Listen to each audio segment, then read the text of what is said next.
Welcome to Represents. Today's special guest is visionary entrepreneur and global innovator Hosni Zaouali. He's leading the charge on emerging technology, education, and social impact. How are you doing, my brother? I'm very good. Thank you for having me here.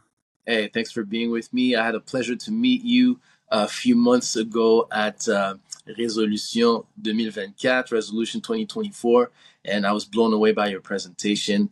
I decided, why not extend this invitation to this brilliant mind and to chop it up, as they say.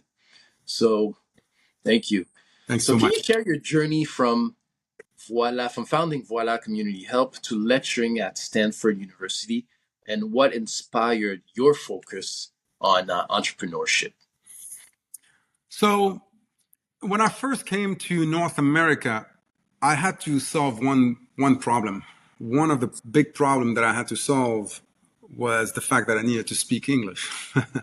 Now, I was basically, I started my journey in Africa and then to Europe, to France, in somehow precarious situations per se, with a lot of poverty, a lot of violence inside the home, a lot of violence outside the home. So it was somehow very dysfunctional in a Western society kind of framework. But eventually, after losing my parents, I decided to move to North America and try to learn English. Because I kind of knew, first of all, I wanted to really cut ties with my past. And, what would be a better way than crossing an entire ocean and be far away from everything your neighborhood, the violence, etc. So that's what I did. And when I started my journey, I couldn't really find a job because I couldn't really speak any English. So I ended up in Toronto. And in Toronto, when I spent my days in the subway. So I had $300 in my bank account, so I couldn't really do much, neither take any English lessons or anything like that. So I spent my days in the subway listening to people's conversations and taking notes, not words, sentences. So I was that weirdo who was listening to people's conversation and laughing at their jokes, thinking that, he's part of the conversation. And that was a very, very lonely time, I would say. But in the meantime, it really taught me to ask myself the right questions and the power of introspection. After doing that, one of the first jobs that I found was to be a French teacher because I spoke French. So I started teaching French in a TDSB school, which is a Toronto District School Board. And students kind of liked me and the parents liked me too. So they said, hey, can you tutor my child? And I was like, yeah, sure. No, I'd love to do that. And a second came and a third and a fourth. Pretty soon, I became overwhelmed. So I created what was at the time Tutor of Toronto, what became Voilà Learning, which was really a tutoring service where we send Francophone teachers to people's house to teach Anglophone to speak French. And I was at some point, because the company grew quite a lot, but I was at some point one of the biggest actually the biggest hirer of Francophone immigrants in Canada, not even only in Toronto, in Canada. So we had an office in Vancouver, etc. So it grew a lot. And at that time, it used to be called Tutor of Toronto, right? And one day, 2 years after the inception of this adventure, I thought I was, I made it, I thought like, hey, I got myself out of poverty. I can put food on the table. I can start building a life, So I meet a guy at some kind of event and he says, what do you do for a living? I was like, well, I'm the proud founder of Tutors of Toronto. And he says, oh, what is that? I was like, what? You don't know Tutor of Toronto? Like if it was a big deal, like if it was like, hey, how can't you know? You know Google, right? Well, you should know Tutor of Toronto. Obviously, he didn't know because it was insignificant. But he says, what's the website? I tell him TOFT.ca, tutoroftoronto.ca, TOFT.ca. He's like, Toft. I'm like, no. It's called TOFT, not Toft. Anyway, he checks Google. And while checking Google, the first thing he falls on was Carl Toft was the biggest Canadian pedophile of all times. I created a tutoring company that has the last name of the biggest pedophile in Canada. So if you think you're having a bad day, sir, think of this predicament here. So obviously after that, we had to change the name. It became Voilà Learning. After that, we did pretty well in terms of building tutoring services on site, like in person, online as well, and working with the different school boards. But eventually, I heard the UN claiming that Somalia was hell on earth for kids from 0 to 8 years old. I decided to go to Somalia.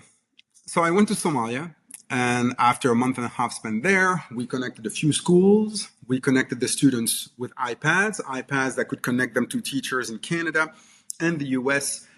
And the story, we took images, and the story ended up on CBC, BBC, CNN, etc. And this is how we've been able to start a really big adventure in the USA as well. And Stanford just followed very quickly after.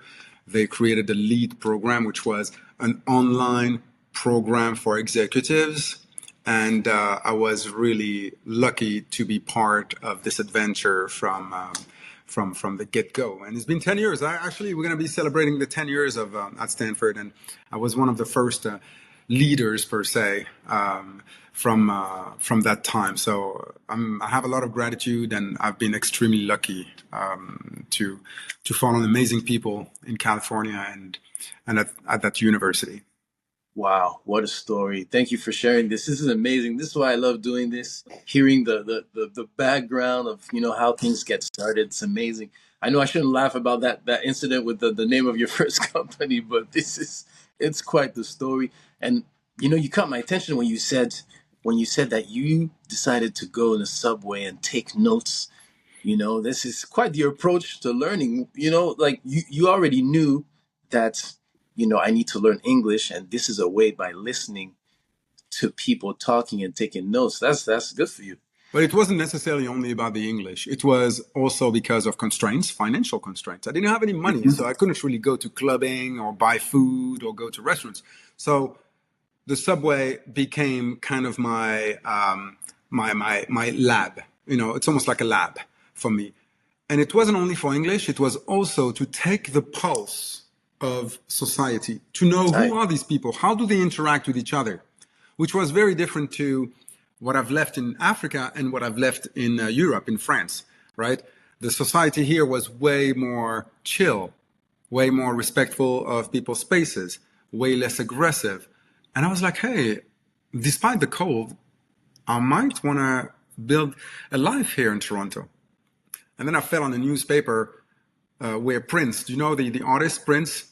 Mm-hmm. He wrote something about Toronto because he used to have a house not too far away from here, as a matter of fact. And people asked him, but why Toronto? And he used to say, bad weather keeps bad people away. And I loved it. And I decided to stick around Toronto. I love Toronto. So with obviously going back and forth with California, because it's expensive, but it's cheaper than therapy. Well said. Would you say, this reminds me, would you say the lack of means at the beginning kind of enhances creativity a little bit? It's not everyone who's going to think, okay, let me take the pulse of the people and go and take notes and see where people, you know what I mean? It's kind of a brilliant way of, growing, I would say. Yes, but I really summarized it as a great story. But to be honest, Ray, it was hard. It was really hard. When you don't have money, as a matter of fact, check this out. There's a study that's been run by Princeton University on sugarcane farmers. And check this out. They studied, or they measured, the IQ of sugarcane farmers in specific ways. So sugarcane farmers, I don't know if you know, but sugarcane farmers are very specific. 6 months of the year, they have absolutely no money. And then they do the harvest and they get a massive check of money. So they basically become super rich for 3 months, and then it becomes, more scarce and scarce. So 6 months of the year, they're rich, and 6 months of the year, they are broke. All right. So they measured the IQ of all these people prior to the harvest. So when they're poor, and right after the harvest. when they are actually have money. On the same person, the difference in IQ before getting money and after getting the money is 14 points. You make dumb decisions when you don't have money. Life is way harder when you don't have money. Yeah. And that's been proven scientifically with the sugarcane farmers, that basically it's the same person. When they don't have money, their IQ is super low. And when they get the money, a few weeks later, 14 points increase in their IQ. That's why that's how you can explain why poor people smoke more, exercise less, drink more, save less. That's why. Because it's really hard to project yourself. So building a company in this kind of predicament, it's actually very hard because it's a series of dumb, stupid mistakes. Amazing. Listen, Hosni, speaking of wealth, and your expertise when it comes to high tech and all that stuff. So how do you envision AI in advancing economic opportunities within the Black community over the next decade? So I think it's basically a massive threat facing an amazing opportunity. So it could go both ways. It's almost like we are at the blackjack table here, and winners win it all. What do I mean by that? Take a look at the stats. In the USA, only 6% of computer developers are Black. 6%. 6%. Do you know the proportion of Black people in American society? It's 12%. Less than 1% of Black entrepreneurs receive funding, receive money from venture capitalists. 0.33% if you are a woman, an African American woman. So what do I mean by that? What I said about this study from Princeton University on sugarcane farmers, it applies to entrepreneurs. If we can get our hands on money, we are destined to not be part of this innovation wave that's coming at us. And it is a wave. It is not a wave, it is actually a tsunami. AI will change everything, trans industry, society, political system, everything. This is one of the biggest shifts in human history. The biggest shift. And unfortunately, if you're not at the table, you will be on the menu. I love this. So that's why right now, what I see is a massive threat where we have African Americans, African Canadians, but also Africans that represent the youngest population in the world. 2.5 billion Africans by 2050, 1 human out of 4. And all of those are not necessarily at the table. So how can the Black community better, talking about access, when it comes to AI and tech? What do you see? How do we improve that? We need to completely change our paradigm and leapfrog this entire educational system that is completely broken, if you want my opinion. It's not about learning what's on the curriculum anymore. It's not about that. It's about trying to leverage the power of AI to transform people's lives, people's companies, people's destinies. We should be focusing on that. Of course, reading, writing, phonetic awareness, all that, sure, but all that, it will come. It will come naturally. But how much time are we spending on cursive writing, for God's sake? When are you using a cursive writing in 2024? Let alone 2030. When are we using, multiplication tables? We are not. And we're spending way too much time on skills that are completely obsolete, that prepare us for the jobs of yesterday, as opposed to the jobs of tomorrow or today. So if it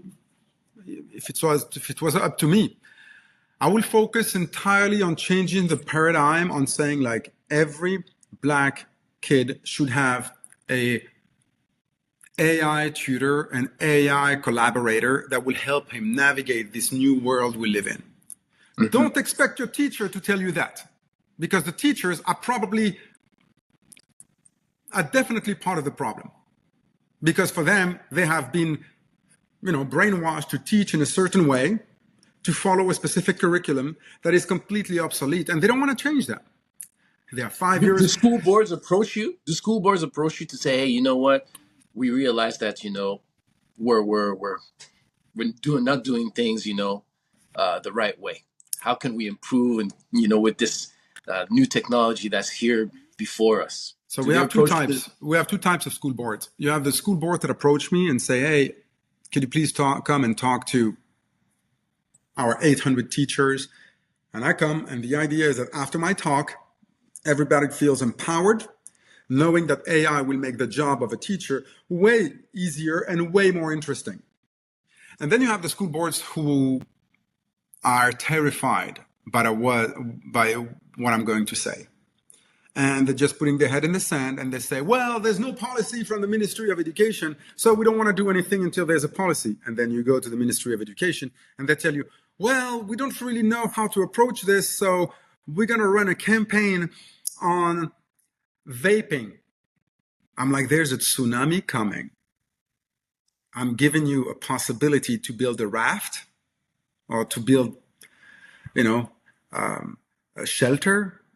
And you're telling me, no, we just need to focus on, collecting shells on the beach. That's really what it comes down to. So I don't think that I think they are already completely obsolete. Their approach is obsolete. There is no vision. There's no courage. Think about it this way. If you are 55 years old, if you're a teacher or an administrator at a school board, you are like 5-10 years away from retirement. Do you really want to learn about this AI? It's scary.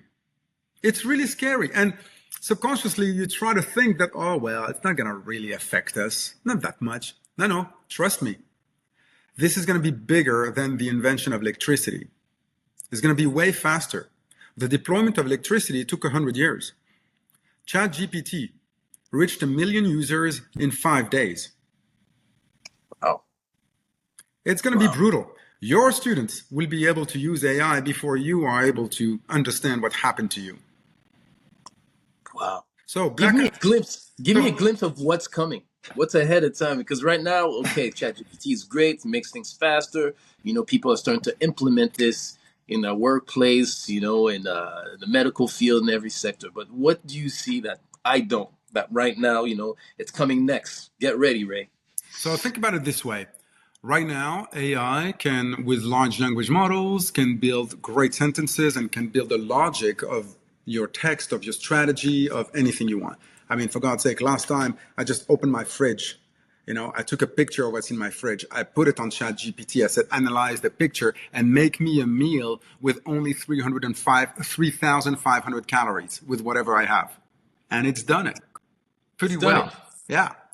So right now, AI is able to give you a lot of organized information, better organized than any human being. Why? Because human beings forget. AI doesn't forget.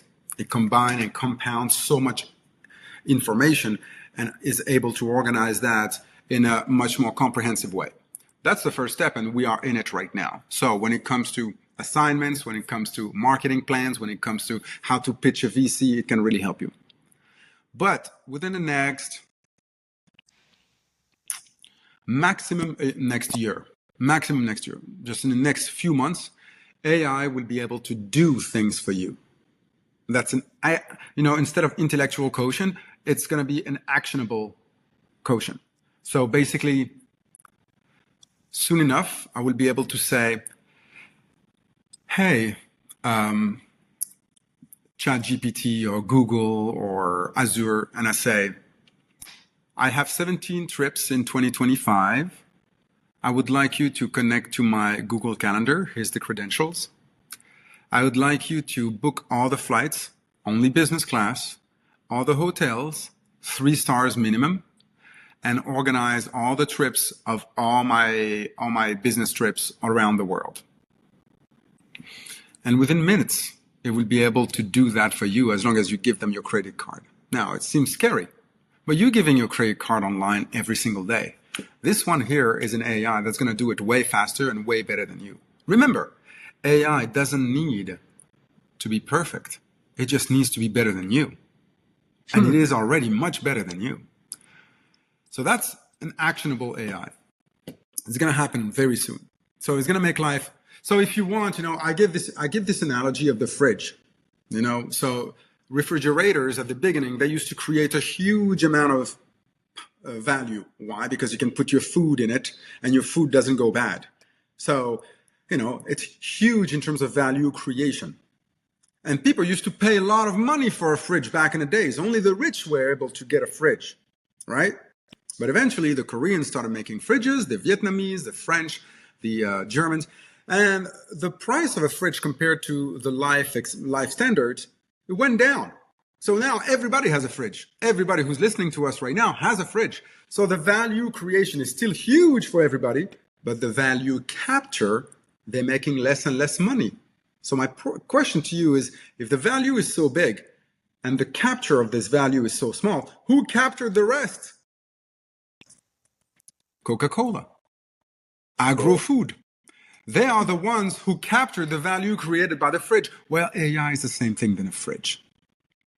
AI creates a lot of value right now and it's somehow expensive, but within the next 5 years max, the Vietnamese, the Koreans, the French are going to create their own AI too, and it's going to put pressure on the price, and the price is going to be accessible to everyone. So my question to you is, I want to know who are these Black entrepreneurs who will be using the value created by AI to revolutionize their world, revolutionize education, medicine, engineering,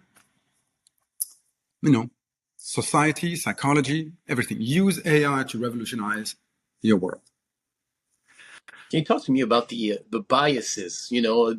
I'm concerned personally about the safety of it. Yes, it's revolutionary. Yes, of course, it's going to make things better. But we're starting to see there's a documentary I saw recently. It's called Coded Bias. I'm sure you're aware of it. What do you think? What are your thoughts about these things? The safety aspect of it, and especially for us Black people, how do you feel about that?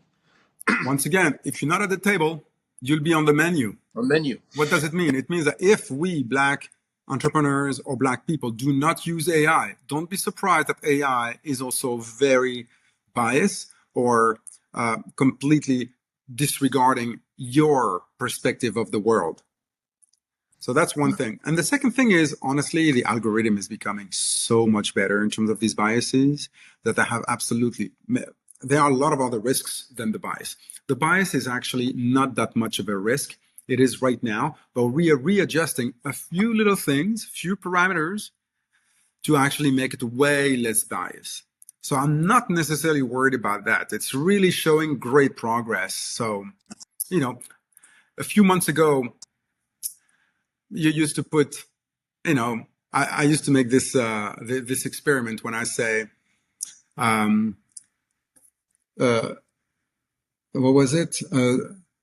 Do Jewish people deserve to be free and happy? And obviously ChatGPT says, yes, they should be, etc. And I'm like, how about Palestinians? They're like, the Palestinians, it's a different story. It's complicated. So there's definitely a bias there, Mm-hmm.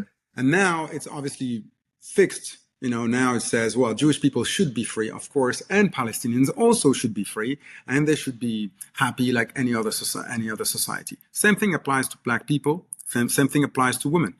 These biases are slowly but surely disappearing. I'm not really scared of that. There are many, many other things, many other risks that go beyond that, but I don't want to scare people. I don't want to deter people to not be at the table. You know what I mean? Just because there are risks, it's a reason for you to get involved now. Because if you're not at the table, you are at the menu. And how do we make sure that there are actually more Hosni Zaoualis at the table, looking out for for people, racialized people? I think we need to I think African Americans and African Canadians are not necessarily really well positioned to make that leap of faith. As a matter of fact, Africans in Africa are in a much better position. Why? Because they leapfrog entire industries. I give you an example. I was in Cameroon not long ago, and I went to a school. And I brought with me one of these, rotating phones, rotator phones, Yes. what you call like that. It's a landline, So I connect the landline, and I write my phone number on the board. And I say, all right, kids, everybody lines up. Whoever can call me with this phone here, this landline rotator phone, gets a prize. The first thing that the first students, do you know what he did? He started taking the cable and going, and it's like, where is it going? Oh, wow, it goes to the wall. They have no idea what a landline is. They completely leapfrog that to go straight to either the cell phone or the smartphone. Mm-hmm. So I've seen a lot of progress. Same thing with finance. Because we don't have the infrastructure to set up a bank every 500 meters in Africa, you have the biggest fintech apps in the world that are based in Africa. You can do pretty much anything with this. Send money, pay for milk, receive money. You can do everything with M-Pesa. So I believe that it's going to be way easier for people in Africa to actually take the turn of AI and adapt and understand how it can help them than people here. Why? Because African Americans and African Canadians are subject to an entire system, an educational system that is super outdated, a financial system that is super outdated. I mean, take a look at the financial system in Canada. It's a joke. We have our banks. It's a massive, massive institution, and innovation doesn't happen very fast. Why? Because everybody wants to hold to their interests, to their privilege. Same thing with the school boards. We have a hard time. I mean, we are right now debating if we should leave students on screen. It would be the same thing with calculators. When calculators started in the 1970s, teachers wanted to ban it. But, so I think we should really completely question the actual established order of things and try to project yourself to the next 5 years. If you are a Black father or a Black mother, you need to really think about, where is the world going? Let me read a little more about that. And how can I prepare my son or my daughter to be ready for that world? Because if you are answering, or if you are subject to this entire school board, curriculum, writing skills, cursive writing, multiplication table, sure, you'll be good. You have a great report card. But I can guarantee you that it's not going to prepare you for what's coming. Wow. Hosni Zaouali, listen, this is fascinating. Just as fascinating as the first time I heard you speak. It's you leave a lot for us to think about.